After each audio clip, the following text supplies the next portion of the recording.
பிரியமானவர்களே, இயேசு கிறிஸ்து நீதான நாமத்தினாலே இயேசுவை வாழின் ஊழியத்தின் சார்பாக அன்பின் வாழ்த்துதலை உங்களுக்கு தெரிவித்துக் கொள்கிறேன். புதிய ஆண்டில் கர்த்தர் உங்களை ஆசீர்வதிப்பாராக. ஆண்டவர் நமக்கு கொடுத்த இந்த வாக்குத்தத்த செய்தியை இப்பொழுது நாம் பகிர்ந்து கொள்ளப் போகிறோம். ஆண்டவர் நம்மளோடு கூட பேசுவாராக. நான் ஒரு வசனத்தை உங்களுக்கு சொல்லுகிறேன். ஏசாயா தீர்க்கதரிசியின் புஸ்தகம் 60ஆம் அதிகாரம் 20ஆம் வசனத்தை நான் வாசிக்கிறேன். நீங்கள் கேளுங்கள். கடைசி பாகத்தை நான் வாசிக்கிறேன். உன் துக்க நாட்கள் முடிந்து போகும். உன் துக்க நாட்கள் முடிந்து போகும். ஆண்டவர் இந்த வருடம் கொடுத்த வாக்கு, உங்கள் துக்கத்தை நான் மாற்றுவேன் என்று ஆண்டவர் சொல்கிறார். ஏதோ ஒரு துக்கம், ஏதோ ஒரு பிரச்சனை உங்களை துக்கப்படுத்திக் கொண்டிருக்கிறது. அதனால நீங்கள் துக்கத்தோடு கூட இருக்கிறீர்கள். இந்த துக்கத்திலிருந்து யார் என்ன விடுதலையாக்குவார்? ஏன் எனக்கு இப்படிப்பட்ட காரியம் சம்பவித்தது? ஏன் எனக்கு இப்படி நடக்குது? என் வாழ்க்கையில ஒன்றுமே ஆஸ்வாதம் இல்லையே, எதை எடுத்தாலும் தோல்வியா இருக்கிறதே. அதனால நீங்கள் துக்கத்தோடு கூட அந்த இடத்துல நீங்கள் இருக்கலாம். ஆண்டவர் சொல்கிறார், உன் துக்க நாட்கள் முடிந்து போகும் என்று ஆண்டவர் உங்களை பார்த்து சொல்கிறார். எவ்வளவு பெரிய துக்கமா இருந்தாலும், எவ்வளவு பெரிய போராட்டங்களா இருந்தாலும், ஆண்டவர் இயேசு கிறிஸ்து உங்கள் துக்கத்தை இன்றைக்கு மாற்றுவார். இன்றைக்கு உங்கள் துக்கம் மாறி போகும் என்று கர்த்தராகிய ஆண்டவர் உங்களை பார்த்து சொல்கிறார். யோபை பார்க்கும் பொழுது, யோபு 30:26 சொல்லப்படுகிறது, நன்மைக்காக நான் காத்திருந்தேன். அவர் நன்மைக்காக காத்திருந்தாராம். அவருக்கு என்ன வந்தா? தீமையே வந்துச்சுன்னு சொல்றார். நன்மை வரும் என்று காத்திருந்தார்.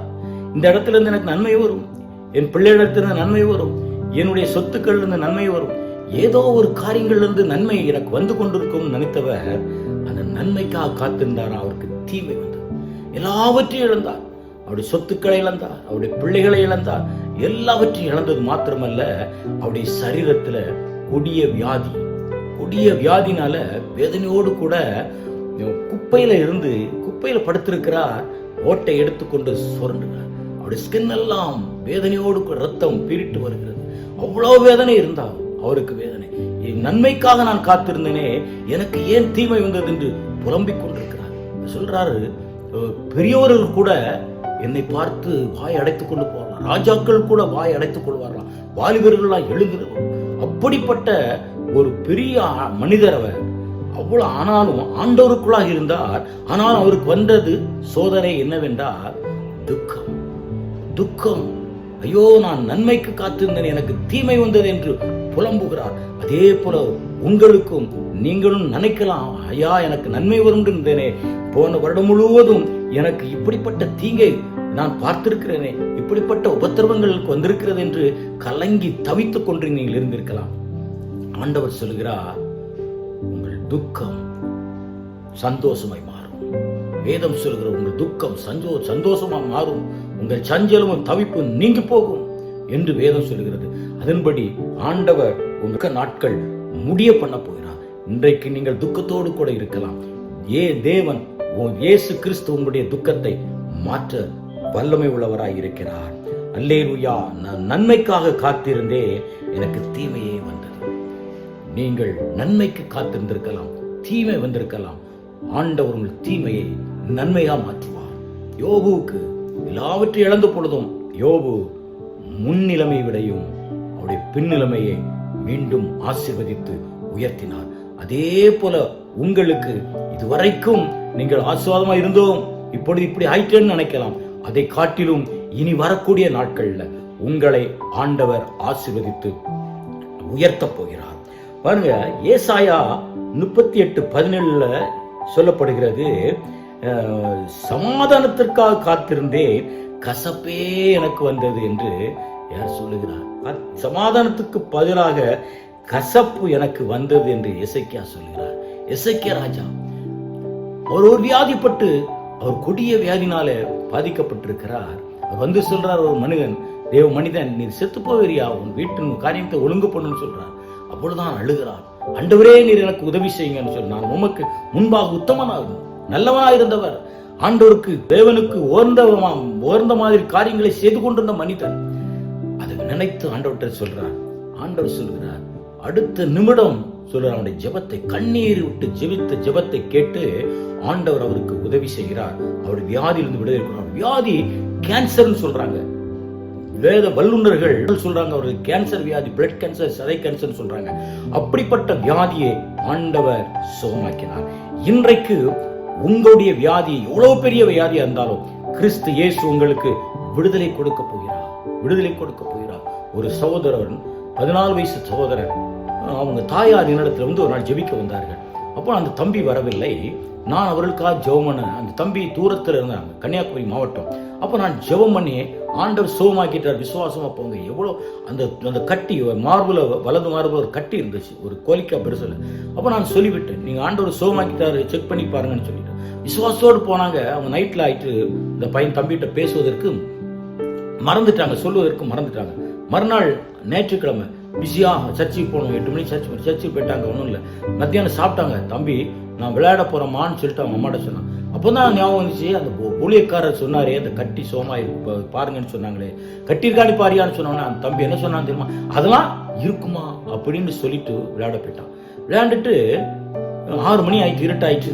இருட்டாக ஒரு பாலத்தில் உட்காந்து பேசிக்கிறோம். அம்மா என்னமோ சொன்னாங்களே, கட்டி இருக்காடி பாருன்னு சொன்னாங்கன்னு சொல்லி கட்டியை இருக்காடி தடவை பார்த்தா கட்டியை அந்த கட்டினால அவங்க வேதனையோடு கூட இருந்தாங்க, கண்ணீரோடு கூட இருந்தாங்க. எதுவா இருக்குமோ, கேன்சர் கட்டியா இருக்கும் என்று பயந்திருந்தாங்க.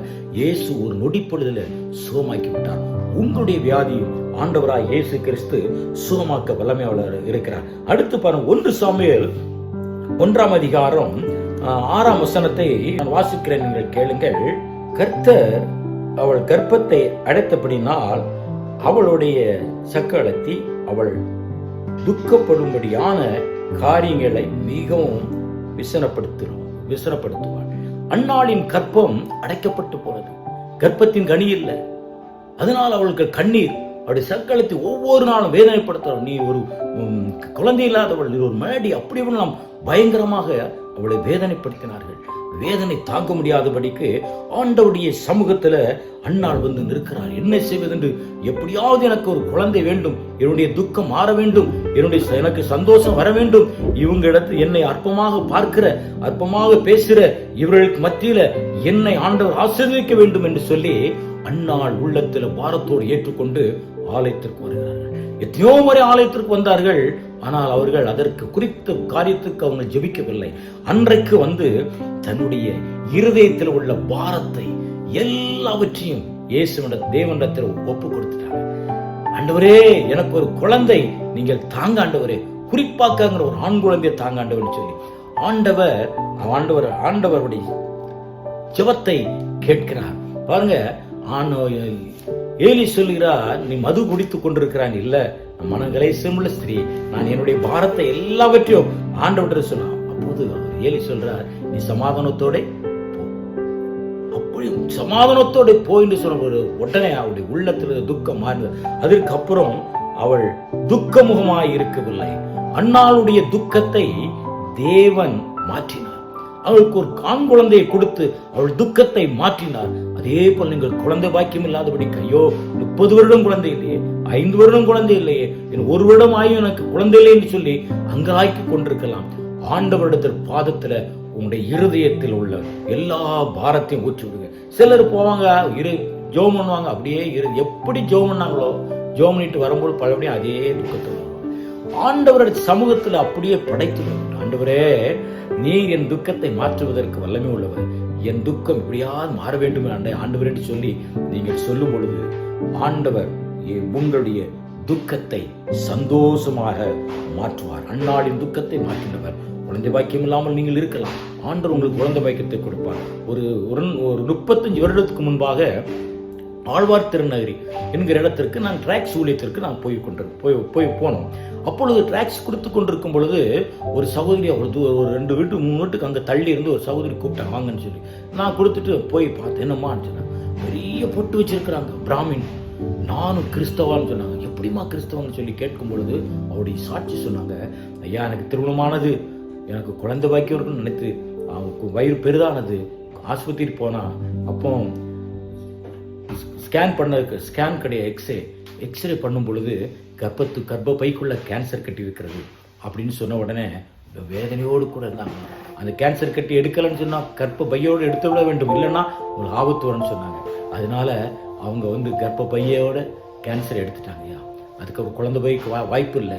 என் மாமியார் ஒவ்வொரு நாளும் நிந்தனை, அவமானம், என்ன செவன்னு தெரியாம எங்கள் வீட்டுக்காரங்க சொன்னாங்க, அம்மாவை சமாதானப்படுத்துறவங்க உங்கள் வீட்டில் இரு, நான் உன்னை கவனித்துக் கொள்கிறேன், பணம் தருவேன், நான் வீட்டுக்கு வருவேன் என்று சொல்லி என் ஆறுதல் படுத்தி அனுப்பினார்கள். ஆனால் எனக்கு ஆறுதல் இல்லை. ஒரு நாள் வேதனையோடு கூட காலையில் கடலை வாங்குறதற்காக கடைக்கு போகிறேன். அப்போ கடலை வாங்கி கொண்டு திரும்பி வந்து கடலை வீட்டில் போட்டு ஒரு பேப்பரை பார்த்து திருப்பி இந்த பேப்பர் ஒரு வார்த்தை போடுறதையா, இல்லாதவைகளை இருக்கிறவைகளை போல அழைக்கிற தேவன் என்று. அதில் என்ன உறுப்பு உங்களுக்கு இல்லையோ இயேசு இடத்துல கேளுங்க, இயேசு அந்த உறுப்பை உருவாக்க வல்லமை உள்ளவன் சொல்லி போட்டிருந்தியா. அப்போ நான் ஒரே ஒரு கேள்வி கேட்டேன். அப்போ எனக்கு வயிற்றுல யூட்ரஸ் இல்லை, கர்ப்பப்பை இல்லை, அந்த கர்ப்பப்பையை மாற்ற கர்ப்பப்பையை உருவாக்க முடியுமான்னு கேட்ட ஒரு கேள்வி, அவ்வளோதான். கொஞ்ச நாள் போனதுயா, மீண்டும் என் வயிறு பெருசாச்சுது. அதே டாக்டர் போனோம். டாக்டர் உடனே சொன்னார், இனி இவங்களுக்கு மருத்துவம் பண்ண முடியாது, முத்திட்டு இறந்து போக முடியாது, அது ஒன்றுமே செய்ய முடியாதுன்னு சொன்னாங்க. அதுக்கப்புறம் பாருங்கயா, எதுக்கும் நம்ம எஸ்கிரே எடுத்து பார்ப்போம் அப்படின்னு சொன்னாங்க. பார்த்தாச்சுன்னா வயிற்றுக்குள்ள கர்ப்பப்பை இருக்குது, கர்ப்பப்பைக்குள்ள குழந்தை இருக்குன்னு சொன்னாங்க. ஐயா அல்லேலூயா சொல்லாமா? இன்றைக்கு என் பிள்ளை 2 வயசு ஆச்சு, தொட்டில் தூங்கிட்டுன்னு சொன்னாங்க. ஐயா, கர்ப்பப்பையே இல்லாதவங்களுக்கு கர்ப்பப்பை உருவாக்கி குழந்தை கொடுக்க முடியுமானால் உங்களுக்கு ஏமாத்திரம், உங்களுக்கு கர்ப்பப்பை இருக்கிறது, ஒருவேளை எந்த தடையா இருந்தாலும் அந்த தடையை மாற்றி உங்களுக்கு அற்புதத்தை செய்வார், உங்கள் துக்கத்தை சந்தோஷம் மாற்றுவார். யாரு நிந்திக்கிறார்களோ அதே இடத்துல, யார் உங்களை அவமானமாக குழந்தைகள் என்று பேசிக் கொண்டிருக்கிறார்களோ அந்த நாவை அடக்கும்படிக்கு ஆண்டவர் உங்களுக்கு உதவி செய்வார். கடைசியா ஒரே ஒரு வசனத்தை வாசித்து நாம் முடிக்க போகிறோம். லூக்கா எழுதின சுவிசேஷம் 10ஆம் வசனத்துல சொல்லப்படுகிறது, ஒரு ஓய்வு நாளில் ஜெப ஆலயத்தில் போதகம் பண்ணி கொண்டார். இயேசு கிறிஸ்து ஒரு ஜெப ஆலயத்தில் போதகம் பண்ணி கொண்டிருக்கும் பொழுது 18 வருஷமாய் பலவீனப்படுத்தும் ஆவியை கொண்டு, 18 வருஷம் ஒரு ஆவி அந்த சகோதரியை பலவீனப்படுத்திருக்கிறது. அந்த ஆவி கொஞ்சம் கூட அந்த சகோதரியை நிமிர முடியாத அளவிற்கு அந்த சகோதரியை வேதனைப்படுத்திக் கொண்டிருச்சு. கொஞ்சம் கூட நிமிர முடியாது. ஆனா நான் நினைக்கிறேன் அந்த சகோதரி பிறவிலே அது அந்த ஆவி உள்ளவரா இருக்காது. சில நாட்கள், சில வருடங்கள் கழித்துதான் அந்த சகோதரிக்கு அந்த வியாதி, அந்த பிசாசு போராட்டம் வந்திருக்கிறது. ஏன்னா அது ஆரம்பத்தில் சிறு வயதுல அந்த சிறு பிள்ளை ஓடி சாடி விளையாடி இருக்கும், வேணத்தை பார்த்திருக்கிறோம், பல முகத்தை பார்த்திருப்பாங்க. ஆனால் ஒரு குறிப்பிட்ட வருடங்கள் வரும் பொழுது அந்த சகோதரிக்கு அந்த பிசாசு பிடித்ததுனால குடிஞ்சே இருக்காங்க. ஐயோ, நான் எவ்வளவு ஓடிச்சாடிவேன், எல்லாரும் முகத்தை பார்த்தேன், எவ்வளவு சந்தோஷம், இயற்கைகளெல்லாம் நான் பார்த்து கொண்டிருந்தேன். இன்றைக்கு என் வாழ்க்கை இப்படி குனிந்தே இருக்கிறேன், வானத்தை பார்க்க முடியல, மற்றவங்க முகத்தை பார்க்க முடியவில்லை. எத்தனையோ நேரத்தில் குழியிலும் செவரிலையும் முட்டி மோதி இருக்கலாம். அந்த சகோதரிக்கு 18 வருடமாய் வியாதிப்பட்ட இந்த சகோதரிக்கு இயேசு சுகமாக்கினார்.